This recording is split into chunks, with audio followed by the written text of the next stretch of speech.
This isn't asking businesses to do a special thing that they wouldn't otherwise do. It's about pulling levers in a very different way that business is already amazing at. How are we not already doing this like decades ago? This is very basic. This is very business friendly. This is about the fundamentals of business success. I named the black squares on Instagram. I was feeling at once fire in my belly that general counsels and CEOs and CFOs, everybody in the C-suite and even boards, we have to be. Oh, we are so happy to be here today with our Sundays with Vernā. We get to talk to Mahlet Getachew about 21st century leadership and equity standards for businesses. So let me tell you a little bit about Mahlet, and then we'll get to hear her brilliance. Mahlet is the managing director of corporate racial equity and PolicyLink, and works to ignite new norms in corporate America that value people and our planet just as much as the bottom line. And she leads a portfolio of strategic initiatives, including the Corporate Racial Equity Alliance and its groundbreaking new performance standards, the business standards for 21st century leadership, advancing equity, inclusion, and the best of socially responsible business. As a former corporate lawyer, she comes to PolicyLink with extensive experience advising public and private corporations around various industries as external legal counsel and in-house counsel. Prior to joining PolicyLink, Mahlet was general counsel, head of HR and business operations at Suki AI Inc. I may have pronounced that right, so you can correct me when you start talking. And previous to that, she was the associate general counsel and assistant secretary at GoPro Inc. Mahlet started her career as a corporate attorney at an international law firm where she represented large and small tech companies on a broad range of corporate and commercial matters in the software, internet, renewable energy, media, education, and semiconductor industries. Welcome to Sundays with Vernā, Mahlet. Well, thank you so much for having me. I'm thrilled to be here with you. I am so excited because, we must have talked months ago about these whole performance standards. And I was so excited because as a practitioner of DEI, I have always wanted to have the standards, right? So first of all, just tell me a little bit about what PolicyLink is and what's its mission and work. Yes. So PolicyLink is a research and action institute that's based in Oakland, California. And for the past 2 decades, we have been focused on advancing racial and economic equity in America by advocating for public policies that ensure historically marginalized and underrepresented groups have the same opportunities and resources as others, and also developing groundbreaking research and tools such as the National Equity Atlas. I don't know if you've seen that before yet, Vernā, but it is a data platform that has a number of indicators around the state of racial equity in our nation, from living wages to housing equity, transportation equity, and the like. And 2016 or so, the team at PolicyLink, way before I joined, they started to do a lot of research and thinking and development of thought leadership, really focused on the role of the private sector in advancing racial and economic equity. And I came across PolicyLink's work in 2020 in this beautiful publication. Maybe we'll get into that in more detail and what brought me to PolicyLink, but the CEO Blueprint for Racial Equity, which has a series of recommendations for business leaders around how to really advance racial and economic equity beyond putting a black square up on Instagram or having a one-time investment and the like. And so the work really spans everything from public policy to place-based work, so really focused on local solutions and interventions, as well as, of course, the corporate work that I focus on, ensuring business leaders and investors have tools to do this work more meaningfully for long-lasting positive results.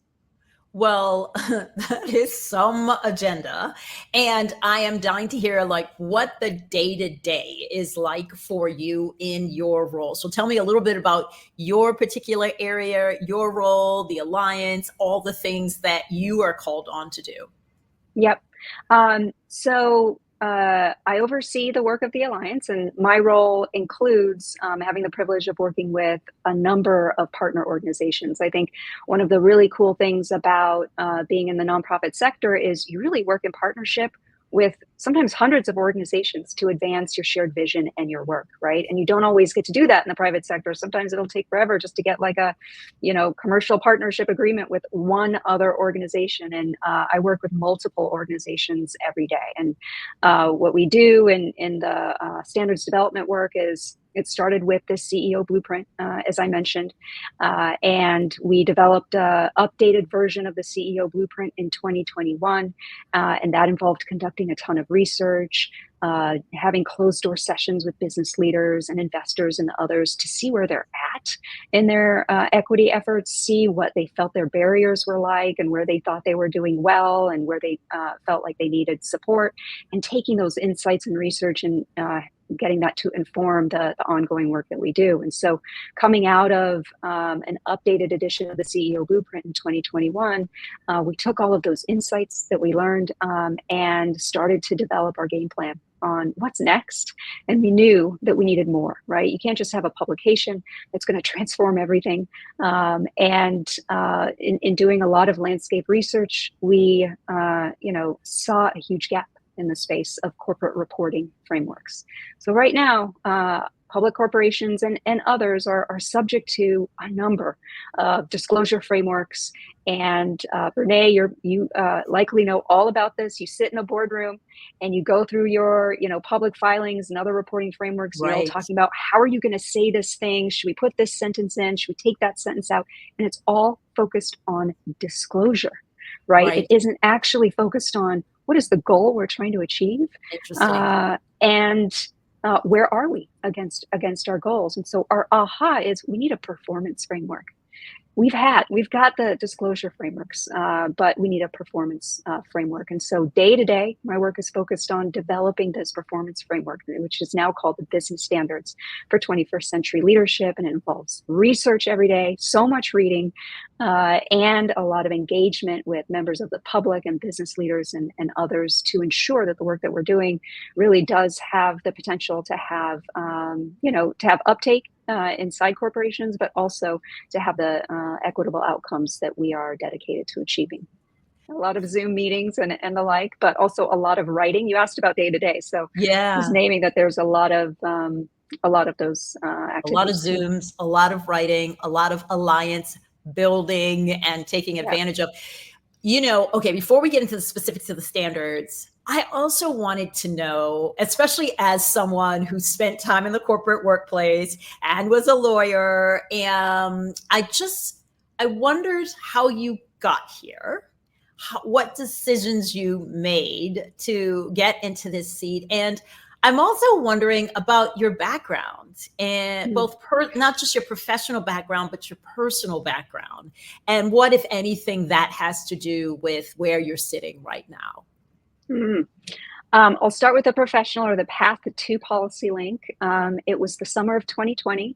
I was a general counsel at that tech company that you named, and also managing HR and business operations. And this was, a mid-stage startup in Silicon Valley. And so, sometimes I felt like the adult in the room, and everyone was coming to me to fix all the things. And that's exactly what we do as GCs and HR leaders. And but in the midst of a pandemic that, was new for everybody, and a huge struggle. We were also in the midst of a national reckoning on, long overdue reckoning on racial injustice. And I had a personal reckoning of my own. I named the black squares on Instagram. I was feeling at once fire in my belly that general counsels and CEOs and CFOs, everybody in the C-suite and even boards, we have to be equity and justice advocates. It's part of our job. This is not a one-time initiative. And that was a moment where I felt like we really have an opportunity to think about this differently, and embed equity into our everyday decision making, right? And I was also very angry that this is an aha, right? And just in, a state of, we've got to change, and corporate America is not for me until it does change. I didn't feel like I could keep going with the way in which, just the conventional thinking around what DEI is, and felt a fire to change that, right? And so came across PolicyLink's CEO blueprint, Vernā, and I saw that and I felt like, oh my God, this is the pathway. What are we doing? It was just a light bulb, and I had my head in my hands because I'm in Silicon Valley, which is just across the bay from PolicyLink in Oakland. And I was thinking, how are we not already doing this like decades ago? This is very basic. This is very business friendly. This is about the fundamentals of business success. And, I started like off hours just drafting a playbook, a pitch for developing an anti-racist playbook for corporations and a policy platform. And I was pitching this document to see if I could build a coalition of corporations behind this. And in the pitch document, it said, we are going to build this coalition on the foundation of the CEO blueprint, built by PolicyLink and its partners, FSG and Just Capital. And just through just tremendous luck, I think, I got connected with someone that knew Michael McAfee, the CEO of PolicyLink. And I was like, is there any chance you think we might be able to connect? And long story short, we connected. I laid out my plan. I said, would it be okay with you if we use the CEO blueprint as the foundation of what I hope to build? And he just said, join us at PolicyLink. This is exactly what we want to do. Come join us. And so I just essentially changed my career right there. Within the span of a few months, it was, I couldn't imagine doing anything different. It was exactly what I needed to do right then. And I feel more whole than I've ever felt before. I'm at an organization that is not unclear about what equity is or what it delivers for us. I'm at an organization where every day I see people like me that look like me and feel passionate about this work. They're not afraid. They know it doesn't leave anybody behind. And it's been I have not looked back. I love my career as a corporate lawyer, but I have not looked back. And that's part of the journey. And then go ahead. I don't know if you can tell, but like that story just warms my heart so much for so many reasons.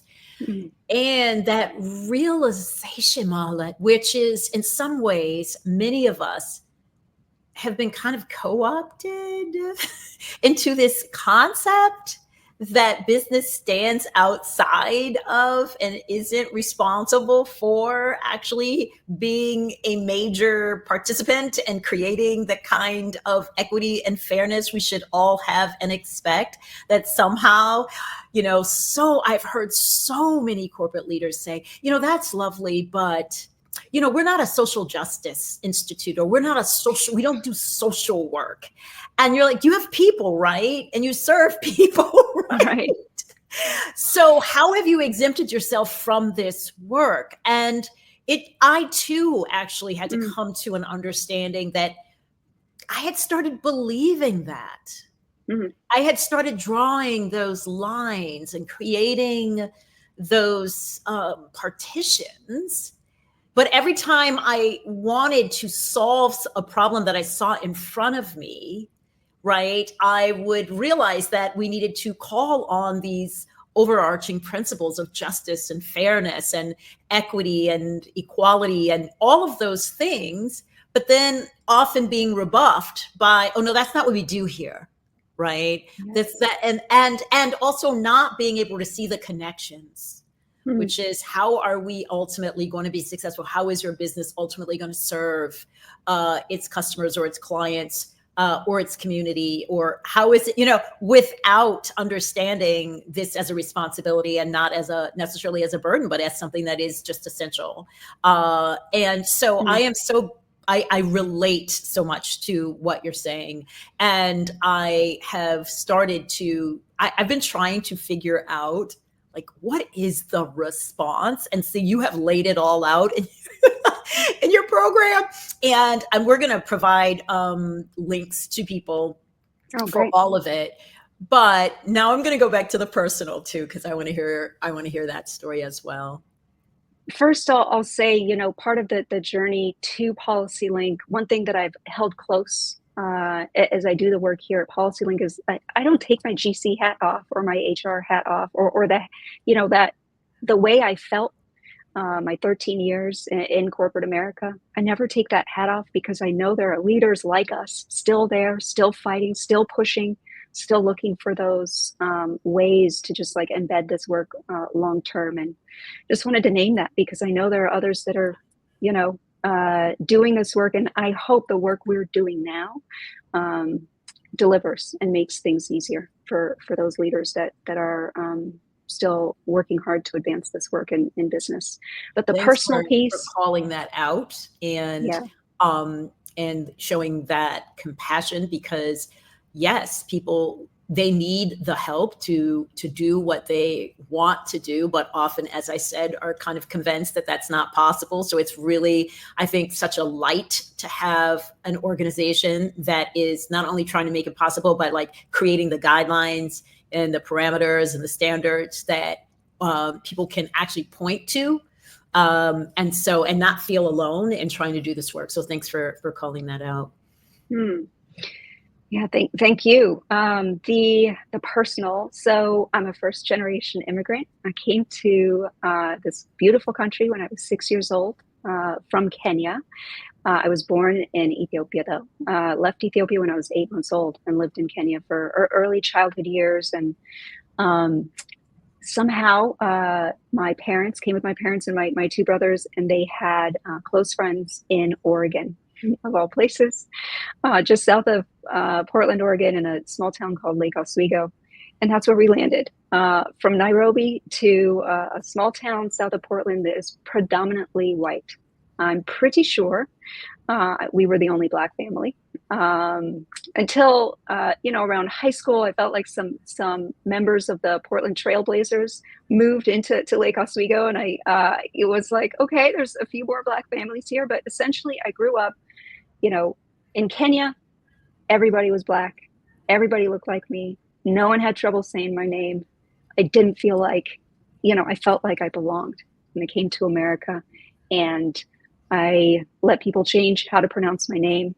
I was always trying to downplay, like my parents' accents. They had very heavy accents, just trying to fit in America, right? And it was in a town that, I always stuck out in. We always stuck out in. So I carry that with me, that deep sense and desire to belong, not to be othered. And not to be seen as like, if I'm doing well, that somehow it's just because, someone's doing me a favor. So I carry that with me. And also just, we lived in a town that was extremely wealthy. We used to call it the 90210 of Oregon, like the Beverly Hills of Oregon. And we did not come with anything from Nairobi. We left all of our belongings. We were fleeing the communist revolution in Ethiopia and couldn't go back. And so left land, left property, all in Ethiopia, and just came with suitcases and some money, but not a lot, right? A few $1,000s, and a family took us under their wing. And so while my parents were fighting for the right to stay in America, we came on 3-month tourist visas and then submitted for political asylum. While they were fighting for the right to stay in court, took 6 years, multiple deportation letters, I was focused on just trying to fit into America. And at that time, like, the struggle we went through was so much easier than what immigrants today, who are really powering this nation and our economy, go through, just to be able to contribute to this society. But I share that because I also carry that close to my heart of, we have so much power in the diversity of this nation, including from immigrants, but not limited to that. And we fight about the silliest things, and there's so much untapped power in our society if we would just accept everybody and ensure that we are not leaving anybody behind, and not excluding people, and not discriminating against people, or telling them the way they look or the way their hair is or the way they're dressed isn't right. Whether you're poor and getting made fun of, or whether you're, a person of color and getting made fun of. Yeah. So, yeah, I cannot imagine the adjustments from being in Kenya to going to Oregon. I mean, that is a massive juxtaposition Congratulations. I cannot imagine it, but whatever, they say we get stronger as a result of having to address some of these situations, and we get more, I think, empathetic. If it works well, our hearts grow and they get more open despite the kind of mistreatment we suffer. And there are people like you who then use your experience and your brilliance and your skills to do what you're doing right now. So I just want to say thank you so much. And thank you for the kind of, insight and perspective you bring from having had that experience. We've been using the word equity a lot, and I understand that a lot of people don't get it and why and in which way it might be different from equality. So will you share, a quick little definition of how you think about equity and ultimately what it's trying to achieve? Yep. So at PolicyLink, we have something called the Equity Manifesto, and it was created many years ago. And it's a relatively long statement that really puts into, brings to life the full definition of equity, of working together in community and making sure nobody is left behind. But the very last sentence is the equity definition that we use everywhere, and that is just and fair inclusion into which all can participate, prosper, and reach their full potential. So even before all of this anti-DEI nonsense, equity has always been about all of us. It has always been about leaving nobody behind, right? And so I think of equity as really focusing on the structural barriers that those who are historically underrepresented and marginalized and discriminated against experience the most disproportionately. And that's why it's so important to focus on racial equity, because of concepts like the curb cut effect. When you do focus on the barriers that people of color have experienced, you have the power to dismantle, structural barriers that can deliver outsized benefits for all of society. It's a win-win for everybody. Thank you. And I know that some people know what the curb cut effect is, but will you share that an explanation of that as well? Yes. So in the 60s, disability rights advocates in the Bay Area, I believe, were advocating for greater accessibility for people living with disabilities in order to move around cities and to get to where they need to go. And so they advocated for the cut in curbs, which we all take for granted now, where we can just, move a stroller up on the curb, move our suitcase. This was because of the disability rights movement. And so the curb cut effect posits that when you address structural barriers like that was a specific barrier experienced by people with disabilities, having challenges in their mobility, that intervention delivered outsized results for all of us that we don't even think about now, right? It's easier for runners. It's easier for moms, with their kids in strollers. It's easier for construction workers, for movers. And that's what the curb cut effect means. It means focusing on those barriers experienced by those who have been overlooked, and then delivering solutions that benefits them. And in turn, because it is structural, it benefits everybody, right? So it's not a one-time philanthropic investment. It's not a, feel-good volunteer, employee volunteer experience. It is living wages for all workers, right? And we know how important living wages are for all workers. It is a racial equity issue because people of color are predominantly within the nearly 100 people in America that live in economic insecurity. So when businesses ask us, like, okay, what should we do to close the racial wealth gap? What kinds of investments can we make? Pay living wages. That's how we can contribute to closing the racial wealth gap, right? Ensure your workers have a piece of the pie that the C-suite has, right? All workers should have a piece of the pie at the company. If you're a public company, everybody should be sharing in the wealth that they are contributing to build. And so those are the kinds of structural solutions we talk about, and that's how we connect the curb cut effect to our work. I love that. Let's dive in a little bit into the standards and what they look like. You have certain sections of the standards that you've laid out. So maybe share that, the structure of how you've put it together. It's quite intense and comprehensive, as I'm sure it is meant to be. So lay it out for our listeners so that they have an idea of what you have in mind with the business standards. Yep, you got it. So think of the business standards as the next evolution of the CEO blueprint. It's the goals to aim for and the how to get there, really across strengthening corporate governance, ensuring leadership has accountability for equity, inclusion, and socially responsible business practices, all the way through to products and services, talent management practices, value chain practices, community impact, and societal impact, those third rail issues such as corporate political activity, and the ways in which corporate wealth, treasury dollars, tax practices, all of that, how is that spent? Who gets the benefit of that? And so all of these areas, we have goals for companies to take action on. And the goals are focused on equitable outcomes, the outcomes that would deliver, fair access, fair opportunities, equal opportunities for all people. And we developed the goals across all of these topics based on our research of what historically marginalized and excluded groups, where they experience the greatest barriers, and the particular levers that business have to pull, right? This isn't asking businesses to do a special thing that they wouldn't otherwise do. It's about pulling levers in a very different way that business is already amazing at. So the other thing I'll add around these standards is the way we decide what makes the right standard is we focus on equitable outcomes. Throughout our development period, which has been, about 3.5 years now, we've engaged with stakeholders, all over the nation from all sectors, and often, when we're with business leaders and investors, and even others, they'll say, well, these are really hard to achieve. You should think about different targets because, companies aren't going to be able to achieve this.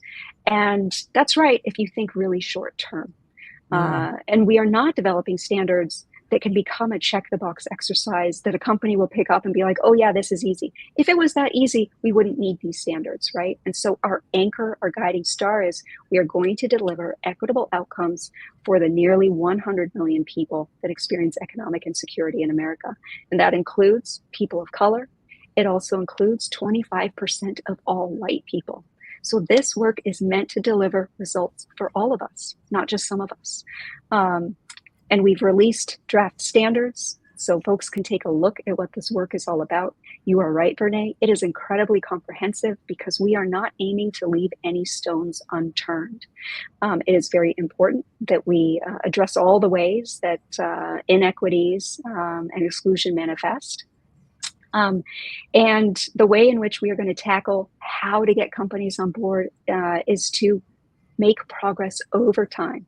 This is not about getting it all done in a quarter and calling it a slam dunk. It's about changing how business operates so that over time you can make positive progress in the right direction. So this is years of standards adoption and implementation work, not just months. It's not a reporting framework where you spend the month of November just like ticking the boxes, meeting and being like, we're done, submit the report. That's not what it's about. And so changing mindsets is a part of our work too, in addition to developing the standards. And another very important part is building leadership capacity. I think so much of why we're in the situation we're in, I know you agree, is that leaders don't spend time understanding the historical context, the current issues that are at play. They don't understand the data and who's experiencing exclusion and discrimination. They may not know that corporations spend billions of dollars every year in losses because of racial discrimination, from claims, from lower productivity, from lower innovation. It's costly, right? It's costly not to do this work. And so we focus on that too. How do we create the materials and the data to make sure that buy-in is possible, to make sure that leaders know how to do this work so that it's successful? And the last thing I'll say around these standards is we have unintended consequences front of mind all the time. Every standard we draft, we think about, might there be an unintended consequence? How can we make sure that what we're saying is the goal and how we're saying a company should achieve it? We're thinking about the possible ways in which it might go wrong, and it might hurt someone, or it might backfire, or it might, just not achieve our intended outcomes. So we think about that really deeply in our work. And so there's just a balancing act across all of the standards on ensuring that every target focuses on delivering equitable outcomes, and that it doesn't result in the opposite of what we want, for example. And I think one thing that I tell folks all the time is no target in the standards, no performance target is a single solution. There is no silver bullet here. It's a recipe. So as folks look at the standards, think about this recipe. They might say, well, you're calling for a policy here, but why? A policy has never done anything. A policy is just a piece of paper, but you need a policy as a foundation to operationalize work that lasts for a long time. And there's a lot of policies where nothing gets operationalized out of that policy. Yes, we get that. And every target talks about what actually needs to be in the policy in order to make sure it gets operationalized. But that's another key piece. There's no single solution. This is really a recipe for success that we're trying to build. And we know standards are not the end, right? There's a lot of learning and mindset shifting that needs to happen. But ultimately, the goal is that companies see this as a tool for their long-term success. And they see how it really is, the Venn diagram between business interests, workers' interests, community interests, societal interests. It's a big circle. We're all in this together. There isn't just one area that benefits all of them. It really is for all of us. And we need to look at the big picture. I have so many questions and thoughts based on what you've just said. I don't even know where to begin. But first of all, I am thinking about your comment about costs.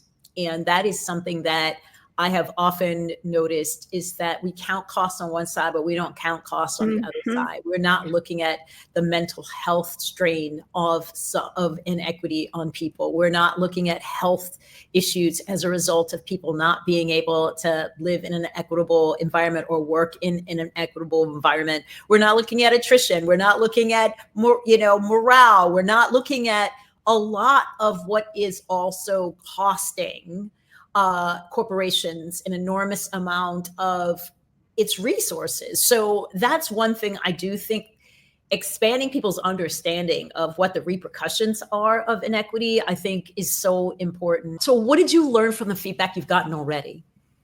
So the work is consistently really well received, which is exciting. Nobody has said these are the wrong standards. We don't need to do this, but there is definitely a sense of overwhelm. Like, wow, it's deep. There's a lot. How do we get started? And so, one of the biggest things we're thinking deeply about is our implementation design. Right? Once these standards are final, exactly how are companies going to make progress over time? How are we going to measure to make sure it isn't superficial? And how are we going to celebrate their success, right? That's going to be very, very important.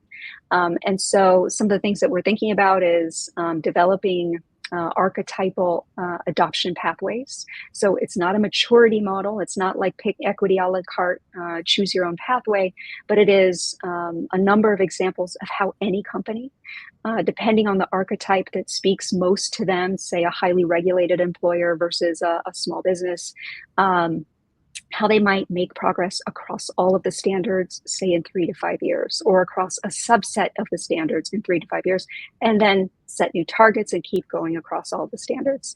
We get that this is not going to happen overnight, and it is worth setting a plan to do so over several years. So that is our plan in like building out that strategy for the long term, so that companies can feel some wins as they make progress, but know that they are really investing in the long term and transforming how they operate. One of the things that I know from my experience is that some companies are very risk adverse. I mean, you see what's happening now with the anti-DEI and all the backlash. And I know that some people don't want to start if they don't think they can win. So again, what would compel, what's the incentive of a company starting this process, taking on this process, knowing that it's long-term, especially in corporations where the long-term vision mentality is often like warped, right? Like long-term is really quite short-term. It might even be just the quarter. How do you work with organizations that are risk adverse and that have sometimes a much shorter window in which they think they need to perform, especially in this climate of anti-DEI? And I know it's not everywhere, so I don't want to make people think it's everywhere. There are plenty of companies that are not that concerned about it, but I do know that it's out there and people are getting sued. So I just wanted to put that out. Yeah, that's right. I position our work as a prophylactic, right? So whether you're anti-DEI, for DEI, this work is about ensuring you are not discriminating against everybody and that you truly are a socially responsible, equal opportunity employer, period. So it doesn't matter what you call it, address discrimination, and these standards will help you do that. But so how we're navigating this with companies, I think the first thing to note is we work with companies that are extremely eager to do this work. And there are a bunch of companies that are extremely eager to do this work, notwithstanding what we see in the national discourse. And that allows us to learn very deeply from folks that are already ready to go and to be activated, right? We're not trying to sell this to them. They already have the internal buy-in. It's really about understanding how can they deepen the progress they've already made, what are the new things they can take on, and how they're setting goals for the long term. So in that way, it is a benefit to be able to build first with companies that are in this authentically for the long term. So I'll say that first. That's where we're strategically building first. I'm not, pitching this work to a company that's not ready for it. It's not going to be successful, right? If the CEO is like, I'm not sure if this is right, it's not the time for them, right? And I worry about that business, right? Is that business going to be set up for long-term success? I don't know, but I know that there are companies that are eager for this, and that's where we build first. And if a company does not feel like they're ready for this work, there may be other resources we provide to them to help them get ready. So I think step one is ensuring and building the readiness within companies. Yes. There is Yes. no like diving in and trying to implement something that, say the legal team is not quite clear on, or the finance team is like, we're not doing this right now. You need complete alignment, and we need to make sure that the organization is ready. And so that's what, when we get to work with corporations that are very excited about this work, it allows us to determine what are those readiness factors that help them be successful in this work long term. And so to your question, how do we convince folks to do this? We don't have to. It sells itself to those who are ready. And I think that's the move we're making initially, to really work with organizations that aren't questioning the efficacy or the benefit to the business, though we are always positioning this work and developing tools and resources to bring more leaders into this work. That's always going to be important, but hoping that there will be proof points from those that are successful along the way. And then that circle of companies that are coming to this work over time will grow, right? It'll become more normalized. I think about 20 years ago, when scientists were talking about climate change. I know I don't even have my timeline right. Maybe it was even longer before that. Yeah. But a lot of denialism, and it felt like it was pretty equal. Like climate change is real, climate change is not real. We are finally gotten to a point where there is denialism around climate change, but it has been overpowered by the complete consensus that we need to take care of this serious climate emergency and restore nature and our natural ecosystems and the like. And I kind of see where we're at now in the same way, that there are still people that don't quite understand how this relates to business and why it matters, but there will come a time in years as more companies make progress that it is so obvious, it is just a normal part of business to care about how well your workers are doing, to care about whether you're having a positive or negative impact on communities, on the environment, on society. And we're not there yet, but we're going to get there in time. Well, Mahlet, I am so amazed at so many things you've said, but mostly what I'm feeling is the patience that you have, the groundedness that you have, the optimism that you bring.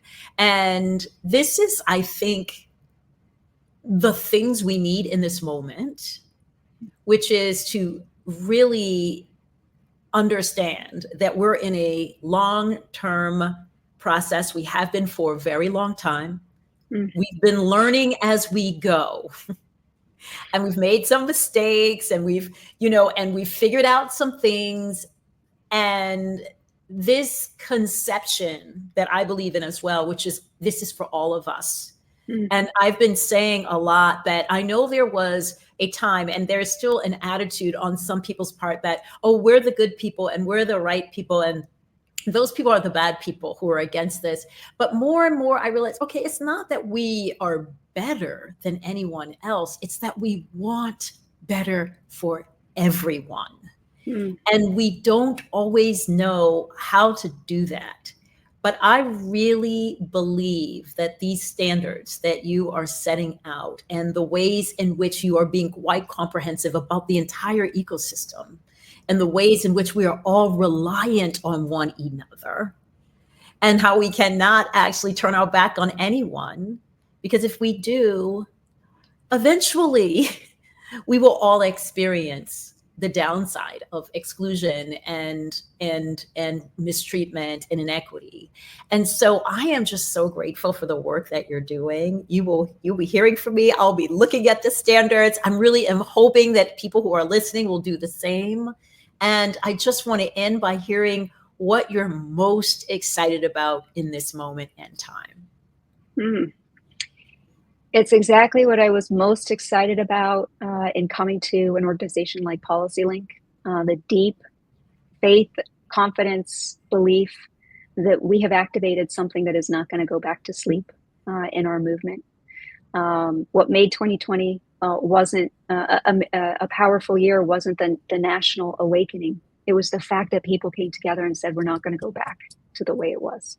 And I still feel that, notwithstanding what we hear in the media, notwithstanding people taking the bait, making DEI a left or right, political issue. It's not political. We're all in the same boat, and we can't let the boat sink.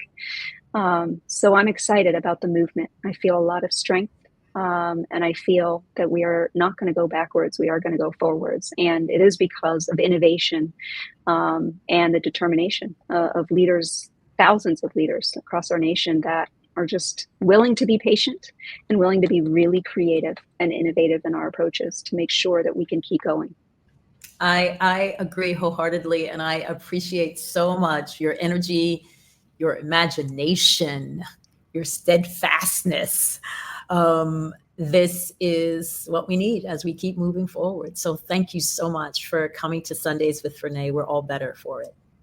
Thank you, Vernā. Privileged to be here. Thanks for joining us. Be sure to follow me at Vernā Myers on Instagram and Twitter. You can also listen to my podcast on Spotify and Apple Music. Subscribe to my channel and share this episode with someone who is going to join us in this space. Make sure to visit my website for DEI resources and online learning courses at vernamyers.com, and make sure you sign up for my newsletter to stay in touch with me. Thank you again for listening, and see you next time for more Sundays with Vernā.